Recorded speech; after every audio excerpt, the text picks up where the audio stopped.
지금부터 박지원 대표님의 대회 선언으로 제22차 최고위원회를 시작하겠습니다.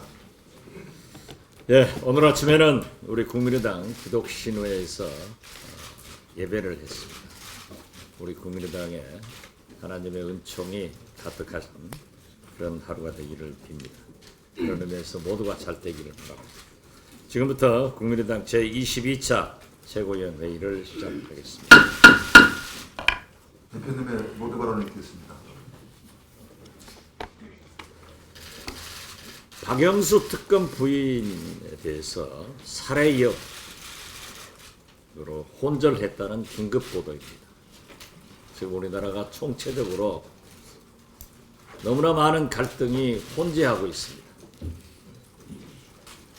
헌재 판결을 앞두고 촛불 집회는 촛불 집회대로, 태극기 집회는 태극기 집회대로, 또 사드의 긴급한 배치로 인해서 갈등이 심화되고 있습니다. 여기에 우리가 예상했던 대로 중국의 경제 보복은 날로 극심해지고 있습니다. 또한 북한에서는 김정은이 계속 불필요한 일을 저지르고 있습니다. 우리는 이때 국회라도 정치권이라도 우리 국민의당이라도 국민에게 혼란을 주지 않는 그런 생산적 정치를 하자고 다시 한번 제안합니다. 특히 헌재 판결을 앞두고 이렇게 극단적인 언행이 오고 가고 또 심지어 저희 당의 간부들에게도 전화로 위협을 가하는 것은 저도 당하고 있습니다만은 불필요한 일이라고 다시 한번 경고를 드립니다. 야당은 TV를 보고서야 알게 됐습니다. 후보지인 성주 골프장은 아직 부지정리, 기반 시설 공사도 안 하고 환경영향평가, 주민공청회 또 하지 않은 상태에서 장비가 비밀리에 들어온 것입니다. 아마 오래전부터 한미 정부는 이에 대해서 긴밀하게 협의를 해왔을 것입니다. 이렇게 정부가 국회를 배제한 채 사드 배치를 군사작전하듯 속전속결로 추진하는 것은 국민을 속이는 것입니다. 조기 대선이 확실시되고 정권 교체가 되면 사드 배치가 지연되거나 무산될 가능성이 높기 때문일 것입니다. 황 총리의 임기는 이제 길어야 석 달도 남지 않았습니다. 황 총리는 이런 국가의 중대 사안을 국회에 보고하지도 않고 마음대로 추진할 권한이 없습니다. 이 정권은 중국의 사드 배치 보복, 그리고 미국의 전술 핵무기 배치 논의 등 사면 초과인 외교 안보 상황에 대해서 책임을 져야 합니다. 황 총리는 이번 사드 배치 가속화에 따른 외교 갈등을 어떻게 해결할 것인가 국민과 국회에 보고할 것을 촉구합니다. 민주당 문재인 캠프 인사들의 잘못된 노동관이 막말이 되어 쏟아지고 있습니다. 여성 최고위원 한 분은 반도체 노동자 인권단체를 마치 전문 시위꾼처럼 귀족 노조들이 자리를 차지하고는 방식이다라고 폄하했습니다. 공동선대위원장 중 한 분은 악성 노조라는 발언으로 논란을 일으켰습니다. 민주당 문재인 후보는 허황된 일자리 공약을 만들기 전에 노동자들의 권리를 위해서 헌신하고 있는 노조에 대한 인식부터 바로 세워야 할 것입니다. 또한 막말로 노동자들에게 분노를 일으킨 최고위원은 진정성 있는 사과로 잘못을 뉘우쳐야 합니다. 모 언론사의 사설 제목처럼 민주당과 문재인 캠프는 마치 정권을 다 잡은 것이냐 경거망동하지 말고 국민과 노동자를 위한 특검법 직권상정과 개혁입법 그리고 민생법안 통과에 동참할 것을 촉구합니다. 우리 국민의당 의원님들은 탄핵이 선고될 때까지 오늘부터 지역구 활동과 해외 출장을 자제하고 국회를 중심으로 해서 비상 대기를 하면서 만약에 모를 상황에 철저하게 대비하기로 했다는 것을 말씀드립니다. 작금의 대한민국은 매우 엄중한 위기 상황입니다. 탄핵이라는 비정상적이고 불가 예측적인 상황과 과정에서 치러질 이번 대선은 통상의 대통령을 뽑는 선거가 아니고 국가 비상대책위원장을 뽑는 선거가 되어야 합니다.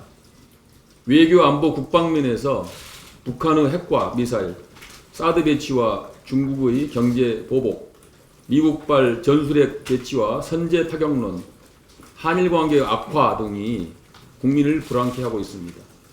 민생면에서는 국민들은 먹고 살기 팍팍한 삶의 고통에서 헤어나지 못하고 있습니다. 최근 탄핵 심판 선고를 앞두고 촛불 집회와 태극기 집회는 국민 분열을 가속화시키고 있습니다. 국민들은 팍팍한 삶의 고통을 해결할 담대한 개혁가를, 외교 안보의 불안을 해소할 유능한 지도자를, 국론 분열을 치유할 통합의 리더십을 원하고 있습니다. 그럼에도 정치권은 대선을 앞두고 국민들의 염원에는 아랑곳하지 않고 자기 정치에만 몰두하고 욕심만 부리고 있습니다. 한편으로는 국가 위기, 민생 고통을 해결할 능력도 없고 국민 통합은커녕 국민 분열을 더 조장할 문재인 패권 정권이 탄생할 위험에 처해 있습니다. 진정으로 나라를 걱정하는 정치 세력이라면 소모적인 대권 다툼을 중지해야 합니다. 모두가 지혜와 힘을 모아 이 난국을 헤쳐 나가야 합니다. 모두가 국가 위기를 극복할 국가 비상대책위원회를 구성한다는 절박한 마음과 헌신의 자세로 결단해야 할 것입니다. 김종인 전 대표께서 정치가 이대로 가서는 안 된다는 절박한 심정으로 현재 난국을 타개하고자 더불어민주당을 탈당하실 예정입니다. 국회의원 자리까지 버리는 살신성인의 결단이요 선구자의 길입니다. 김 전 대표께서 국가 위기 극복 후 지혜와 새로운 대한민국의 비전을 제시해 주실 것을 기대합니다. 더불어민주당 내 비문 의원들도 살신성인의 자세로 탈당할 것을 촉구합니다. 아울러 다른 정치 세력들도 모두 나라를 구한다는 자세로 헌신과 결단에 나설 것을 요청합니다. 국민을 감동시키는 정치가 승리할 것입니다. 더불어민주당이 오는 4월 12일 치러지는 하남시장 보궐선거에 후보자 공천을 할 모양입니다. 이는 당 소속 선출직 공직자의 불법으로 보궐선거가 생길 경우 공천을 하지 않는다는 당원을 명백히 위반한 것입니다. 더불어민주당은 당원, 국민과의 약속을 지키지 않는 당, 부정부패 척결 의지가 없는 당임을 만천하에 드러낸 것입니다. 나아가서 만약 우상호 대표와 안규백 사무총장의 보좌관 출신인 모 씨가 시장 후보로 나섰기 때문에 공천을 하려고 한다면 더불어민주당은 공당의 길을 포기한 것이라고 볼 수밖에 없습니다. 이것이 문 전 대표가 표방하는 완전히 새로운 대한민국입니까? 문 전 대표는 완전히 새로운 대한민국의 간판을 내리시기 바랍니다. 하남 시민들과 국민들은 4.12 보궐선거와 대통령 선거에서 더불어민주당을 심판할 것입니다. 이상입니다. 북한의 핵개발, 핵실험이 계속되고 미사일 도발이 계속되고 있는 점을 감안한다 할지라도 이번에 사드를 번개불에 콩 꺼먹듯이 전격적이고 졸속하게 한밤중에 들어온 것은 환경영향평가나 차기 정부의 운신의 폭을 고려하지 않고 일사천리로 밀어붙이는 일이라고 생각해서 아쉬움을 표합니다. 식물 대통령 아래서 시한부 내각이 이런 식으로 국정을 관리하는 것은 국익에도 부합되지 않는 일이다 이렇게 생각합니다. 이런 조치는 중국을 지나치게 자극하고 중국의 사드 보복 조치에 명분을 줄 수 있고 갈등을 심화시킬 수 있다고 생각합니다. 다시 한번 이런 상황을 맞이해서 총리를 교체하고 탄핵 소추를 했다면 특검 연장 거부와 한일협정 정보보호협정 밀실 추진, 국정교과서 강행, 사드의 야밤 전격 배치 같은 일들이 벌어졌겠는가 하는 개탄의 생각을 갖지 않을 수 없습니다. 민주당이 총리를 교체했으면 탄핵이 되지 않았을 것이라고 하는 것은 궤변에 불과합니다. 지금의 국정 혼란은 과거 새누리당과 민주당이 적대적 공생이 낳은 괴물이라고 생각합니다. 제3당의 정치혁명이 필요한 이유라고 생각합니다. 덧붙여서 어제 김종인 비대위원장이 결국 더불어민주당의 탈당을 결심한 것 같습니다. 계파 패권을 극복하겠다는 그 생각이 얼마나 무모하고 그 패권 정치의 또아리가 얼마나 견고한 것인가를 보여주는 일이라고 생각합니다. 더욱이 이러한 정당이 집권하는 것은 역사적 퇴역이라는 것을 백일하에 드러낸 일이라고 생각합니다. 이를 계기로 해서 나라를 구하기 위해서 국민을 통합하고 정권 교체를 염원하는 개헌과 개혁을 원하는 세력들이 하나로 뭉쳐야 된다는 생각을 갖습니다. 그렇게 해서 새 시대를 열어야 되겠습니다. 이상입니다. 한미가 사드 배치를 본격화하면서 중국이 더 강하게 반발하는 등 우리 주변 안보 환경의 긴장감이 높아지고 있습니다. 그런데 여기서 흥미롭지만 심각한 현상이 하나 관찰됩니다. 이 일로 우리 주변 국내에서는 내부 분열이 전무한 반면 오직 우리 한국만 극심한 내부 분열을 보이고 있다는 사실입니다. 미국의 공화민주 양당 모두 이견이 없고 일본에서도 자민당은 물론 제1야당인 민진당 심지어 공산당에서조차 반대가 없습니다. 이렇듯 미국과 일본은 일본의 정치권은 완전히 한 목소리를 내고 있습니다. 이 반대편에 중국, 러시아, 북한이 있겠습니다. 이 세 나라 정치권 역시 완벽히 한 목소리를 낼 뿐 이견이 보이질 않습니다. 중국과 북한은 일당 독재 체제이니 그렇다 치더라도 러시아의 야당들조차도 반대의 목소리가 들리지 않습니다. 이들 6개 나라 중 유독 한국만 내부 분열상을 거듭하고 있습니다. 그것이 얼마나 비극적이고 위험천만하다는 사실조차 모르고 말입니다.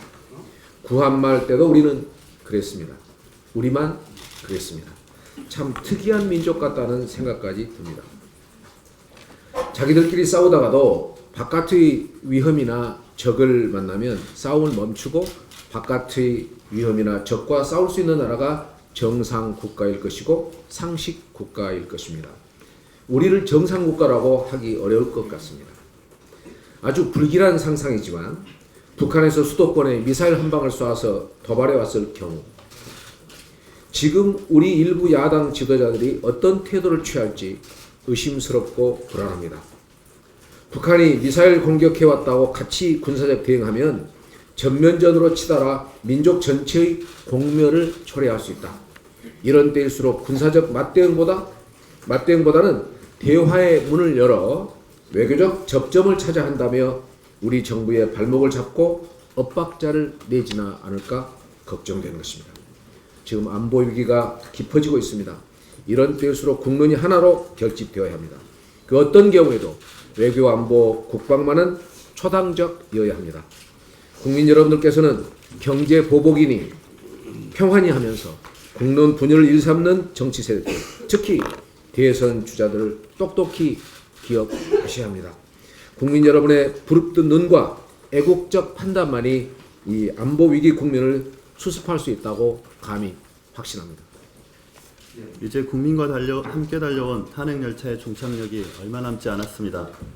헌재 재판관들이 헌법과 법률에 의해 양심에 따라 현명한 판단을 내려줄 것을 확신합니다. 민주주의를 후퇴시키고 법을 어겼다면 지위고하를 막론하고 합당한 처벌을 받는 공화국이 되기를 간절히 희망합니다. 헌재 선고에 대해 불복을 말하는 사람들이 있습니다. 그러나 우리는 승복을 약속해야 합니다.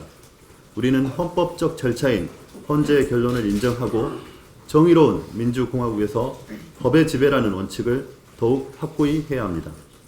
1974년 닉슨이 임기 중 물러남에 따라 대통령이 된 제럴드 포드의 취임사 한 구절은 이렇습니다.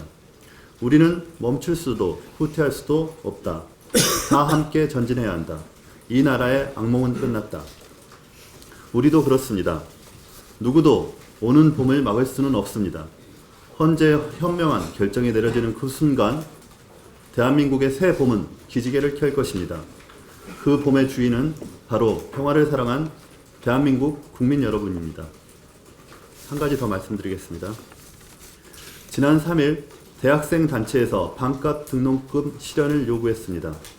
OECD 회원국 중 미국에 이어 두 번째로 높은 우리나라 등록금 수준과 3년 연속 상승하고 있는 청년 실업률 등을 감안하면 반드시 필요하고 추진해야 할 핵심 정책입니다. 그리고 반값 등록금 공약은 이미 2012년 안철수 전 대표의 공약이었습니다. 그런데 어제 이재명 시장의 반값 등록금 공약이 나오자마자 이번엔 안희정 지사가 무상 등록금을 들고 나왔습니다. 이런 식이라면 우리는 돈을 들이면서 대학을 다니게 하겠다는 공약이라도 들고 나와야 하는 상황입니다. 무상 등록금 때문에 반값 등록금마저도 포퓰리즘으로 오인될까 우려스럽습니다. 지킬 수 있는 공약은 대한민국에 희망을 주지만 포퓰리즘 공약은 대한민국에 절망을 준다는 것을 우리는 지난 9년간 충분히 경험했습니다. 망국으로 치닫는 포퓰리즘 공약을 자제하고 올바르고 실천 가능한 정책 공약으로 국민께 희망을 드리기 위해 우리 국민의당이 앞장서겠습니다. 예. 촛불 민심은 단순한 정권 교체에 그치어서는 안 됩니다. 국가를 바꿔달라는 절규였습니다. 개헌이 필요한 이유입니다. 그러나 촛불 민심에 편승하면서 정치적 과실은 다 가져가고, 그러나 대선 선거 국면이 자신에게 유리해지자 개헌에는 소극적인 더 민주를 보면서 과연 국가의 운명을 맡길 수 있는 책임 있는 정당인지 의심스럽습니다. 김종인 전 대표가 민주당 탈당을 선언했습니다. 탈당의 이유를 당에서 아무 일도 할 수 없어서라고 했습니다. 충분히 이해합니다. 국가의 미래보다는 본인들이 아니면 안 된다는 폐쇄적 우월주의의 한계를 체감했을 것입니다. 친문이 아니면 어느 누구도 아무것도 할 수 없는 정당이 민주당입니다. 그래서 패권주의 정당이라고 하는 것입니다. 민주당은 그레샴의 법칙이 작동하는 정당입니다. 친문 패권주의가 악화가 양화를 구축하는 풍토를 만들었습니다. 김종인 전 대표님의 탈당을 환영하며 개헌과 정권교체와 경제 민주화와 국가 대개혁을 위해 함께 지혜를 모을 것을 제안합니다. 지난번 TV조선, 채널A, JTBC 등 종편 3사를 대상으로 한 방통위의 재승인 심사 결과 한 곳이 재승인 기준에 미달했다는 보도가 나왔습니다. 그동안 종편은 저질 막말, 정권 편향보도, 약탈적 광고 영업 등으로 방송 환경을 최악으로 만들었다는 비판을 받아왔습니다. 이런 세간의 평가가 심사 결과로 이어졌을 것입니다. 방송통신위원회는 재승인 기준 미달 방송사가 어디가 되었든 외압에 흔들리거나 눈치 보지 말고 스스로 진행한 엄정한 심사 결과와 정해진 규정에 따라서 원칙대로 조치할 것을 촉구합니다. 또 오늘은 세계 여성의 날입니다. 지금으로부터 100여 년 전 비인간적인 노동에 시달리던 미국 여성 노동자들이 기본권과 참정권을 요구하고 나섰던 바로 그날입니다.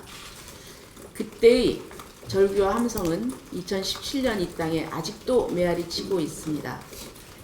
지난 1월 전북의 한 이동통신회사 콜센터에서 근무하던 여고생이 과중한 업무 스트레스를 견디다 못해서 스스로 목숨을 끊는 안타까운 일이 있었습니다. 2015년 현재 우리나라의 여성의 임금은 남성의 62.8%에 불과합니다. 불명예스럽게도 OECD 회원국 중 15년째 남녀 임금 격차 1위입니다. 비정규직 근로자의 54.9%가 여성이고 시간제 근로자의 71.4%가 여성입니다. 여성에게 너무 불평등하고 불공정한 사회입니다. 여성에게 양질의 일자리를 공급하고 남녀 임금 격차 해소를 위한 정책을 개발해야 합니다. 여성 근로시간을 단축하고 눈치 보지 않는 출산휴가와 육아휴직 보장을 위해서 법규를 정비해야 합니다. 국민의당이 앞장서겠습니다. 국민의당은 성평등한 대한민국을 만들기 위해서 제도를 정비하고 정책을 개발하겠습니다. 국민의당 달력은 1년 365일 여성의 날입니다. 이상입니다. 조배숙 정책위원장님께서 말씀하신 것처럼 오늘은 세계 여성의 날입니다. 우리나라 여성 임금은 남성 임금의 62.8%에 불과해서 OECD 국가 중 최대 남녀 임금 격차를 보이고 있고 강남역 살인 사건에서 보듯이 불특정 다수의 여성을 대상으로 한 여성 혐오 범죄, 데이트 폭력 등 여성 대상 범죄는 꾸준히 늘고 있습니다. 여성 목소리를 대변해주는 여성 국회의원은 51명에 불과해서 전체 국회의원의 17%밖에 되지 않으므로 OECD 평균에 미치지 못하고 있습니다. 이 나라 인구 절반이 여성임에도 불구하고 이 땅의 여성은 경제적으로 불평등하고 안전하지도 못하고 정치적 대표성도 인정받지 못하고 있습니다. 성평등이 이루어지지 않으면 진정한 민주주의도 그리고 국민 행복도 실현될 수 없습니다. 제도적, 관습적 성차별은 반드시 철폐되어야만 합니다. 국민의당은 경제적 성격차 해결을 위해 남녀 임금 격차 해소를 위한 이퀄 페이데이법과 출산 전후 휴가 연장과 임산부 해고 금지 관련 법안을 반드시 통과시키고 여성 안전을 위해 여성 혐오, 데이트 폭력 등에 대한 처벌을 강화하겠습니다. 아울러 지역구 여성 30% 공천 의무화 등을 비롯한 여성 대표성 강화를 위한 제도 마련에도 힘쓰겠습니다. 더 이상 우리 여성은 사회적, 경제적 약자가 아닙니다. 4차 산업혁명 시대에 밝은 미래를 견인할 인재들이자 보호가 아닌 정당한 권리를 누려야 할 사회의 구성원입니다. 여성들이 정당한 권리를 찾고 밝은 대한민국의 미래를 만들어 나가는 길에 국민의당이 앞장서겠습니다. 이상입니다. 전국 5,500여 곳 중학교와 고등학교 중 국정역사 교과서 연구학교를 신청하고 지정된 학교는 경북 경산의 문명고등학교가 유일하다고 합니다. 이는 사실상 탄핵받은 국정역사 교과서라는 의미입니다.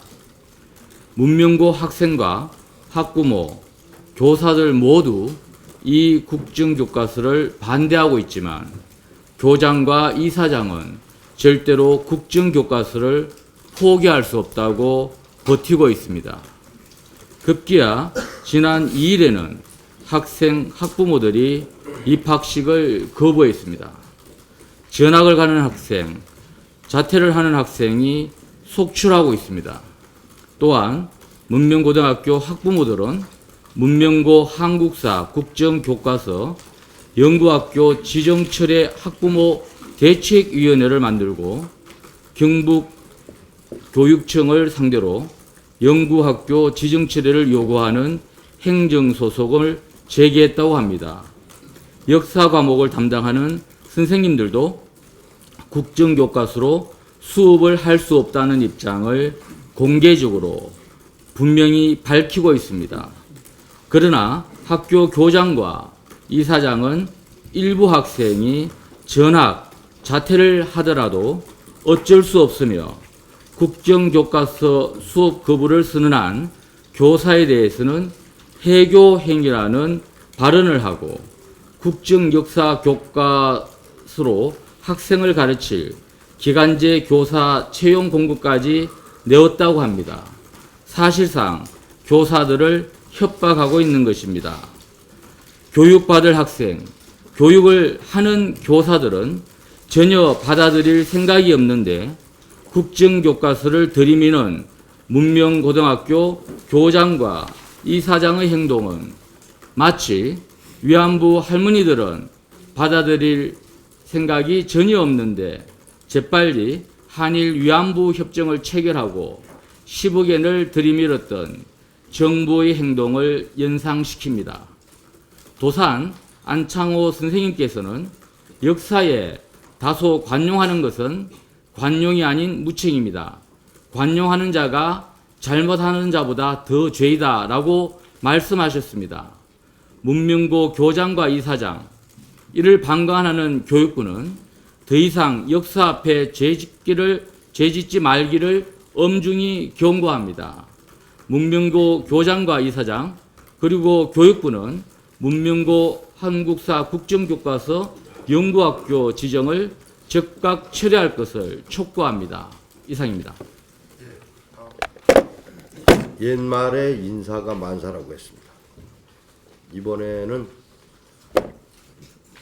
문 전 대표께서 영입을 하신 고졸 삼성 임원 출신 민주당 여성 최고위원의 발언이 논란에 휩싸이고 있습니다. 즉 삼성 반도체 노동자들의 백혈병 문제는 어제 오늘 일이 아닙니다.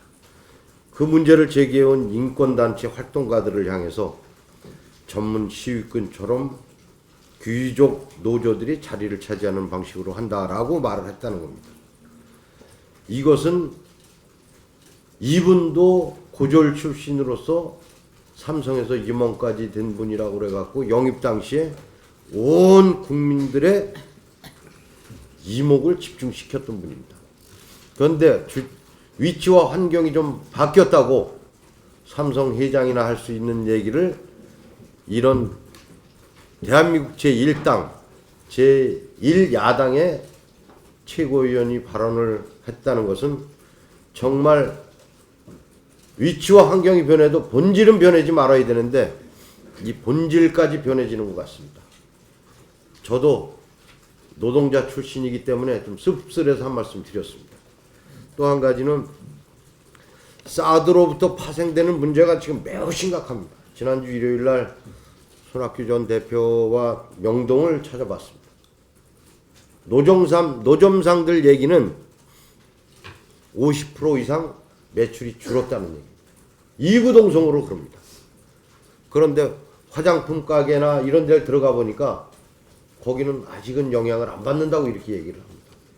그래서 아니 노점상 쪽에서는 거기도 대부분 중국 관광객들이 많이 이용을 하는 부분인데 어떻게 화장품 가게는 매출에 큰 변동이 없다고. 그래서 의아하다고 생각을 하고 나왔는데 어느 한 분이 귀뜸을 해주시더라고요. 화장품 가게에서는 절대 중국 때문에 매출에 영향이 없다. 이렇게 교육을 시켰다는 얘기를 제가 살짝 들었습니다. 이게 얼마나 중국을 의식한, 이건 먹고 살기 위한 교육이라고 저는 생각을 했어요. 그런데 정부는 중국에서 한국 물건이 불도저에 의해서 중장비에 의해서 박살이 나니까 그때서 당정 협의를 한다고 했는데 지금까지 당정 협의에서 나온 결과는 체감할 수가 없습니다. 이건 무슨 당정 협의인지 할 이유가 있었는지 모르겠습니다. 정치도 경제도 외교 안보도 완전히 실패했다고 볼 수밖에 없습니다. 철저히 무능했고 그렇기 때문에 박근혜 최순실 사태가 필연적으로 나오게 되지 않았나 이렇게 생각을 합니다. 이제 주변 국가의 이해관계가 첨예하게 얽히고 있는 정책을 집행할 때는 정말 신중에 신중을 가했어야 된다고 생각합니다. 지금이라도 계속 국회를 포함한 여러 이해 당사자들과 긴밀하게 협의해서 합의를 봐야 됩니다. 물론 사드가 지금 설치가 되고 있습니다. 최우선의 원칙은 한반도의 평화와 번영이라는 것을 정부는 잘 알고 있을 것이라고 생각을 합니다. 이상입니다. 예, 오늘 세계 여성의 날인 만큼 사회복지 관련 돌봄 서비스에 종사하시는 여성 노동자들에 대한 말씀을 드리고자 합니다. 우리나라 현재 사회복지는 과거 70년대 우리나라 경제성장이나 산업화가 여성 노동자의 저임금에 근거해서 이루어졌듯이 오늘 우리나라 사회복지는 사실 돌봄 서비스에 종사하시는 여성 노동자들의 저임금, 열악한 근로 환경을 기반으로 해서 사실은 이루어지고 있습니다.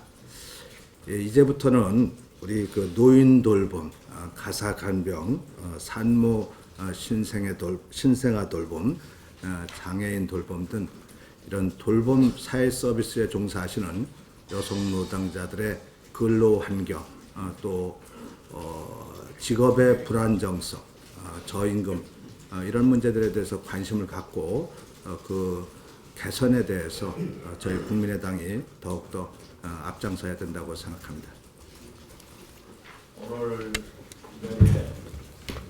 위원장들도 자리가 부족하고 그런데 좀 앞으로 의자를 좀 더 놓아서 회의에 우리 이현웅 디지털 소통위원장도 못 앉고 했는데 좀 준비 좀 해주시기 바랍니다.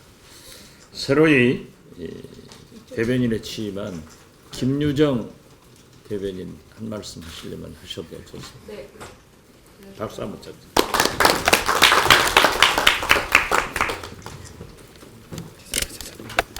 네, 안녕하십니까. 김건희입니다. 오랜만에 당에 와서 당직을 맡게 됐습니다. 그동안 평당원으로 있다가요. 백드롭에 있는 것처럼 국민의당이 2017년 국가 대개혁을 주도하는데 저도 최선을 다해서 열심히 일하겠습니다. 집권 여당의 대변인 한번 해보고 싶습니다. 잘 부탁드립니다. 열심히 하겠습니다.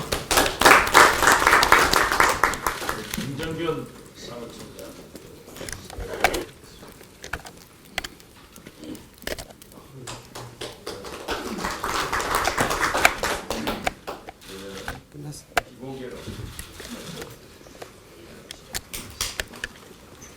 언론 여러분 협조를 부탁드리겠습니다. 전차 사무부총장. 의결사항 1.